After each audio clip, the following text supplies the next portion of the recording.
যারা গণঅভ্যুত্থানে আমরা যারা অংশগ্রহণ করেছিলাম, তো আমাদের মূলত ছাত্ররাই এটা নেতৃত্বে ছিল এবং ফলে ছাত্রদের এবং গণঅভ্যুত্থানের নেতৃত্বে একটা নতুন রাজনৈতিক দলের পরিকল্পনা বা আলোচনা রয়েছে।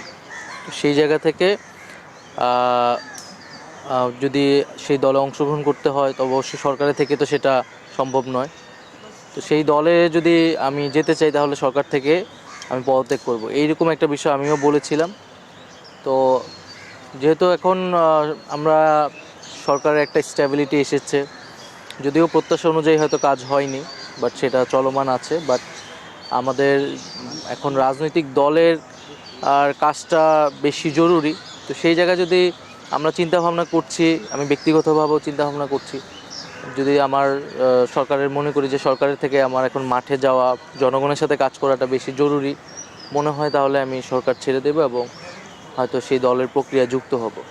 একটু ঘোষণাটা এসেছে যে দলটি এই মাসেই হবে, তাহলে যদি এরকম সিদ্ধান্ত হয় তো এই মাসেই হবে হয়তো, খুব আর কয়েকদিনের মধ্যেই হয়তো এই বিষয়ে একটা চূড়ান্ত সিদ্ধান্ত সবাই পাবে আর কি, আপনারা জানতে পারবেন। বাইরে যারা বৈষম্যবিরোধী ছাত্র আন্দোলন, জাতীয় নাগরিক কমিটি, তারা তো 6 মাস কাজ করেছে বা গত 4-5 মাস কাজ করেছে। তো সারা দেশে মাঠ পর্যায়ে তো তারা কাজ করেছে, সাংগঠনিক কাজটা তারা করেছে। আমি তো সরকারের দায়িত্বে ছিলাম, তো দল গোছানোর কাজটাও তারাই করছে। এখানে আমি বের হইলে হয়তো আমি সেই প্রক্রিয়ার সাথে জাস্ট যুক্ত হব।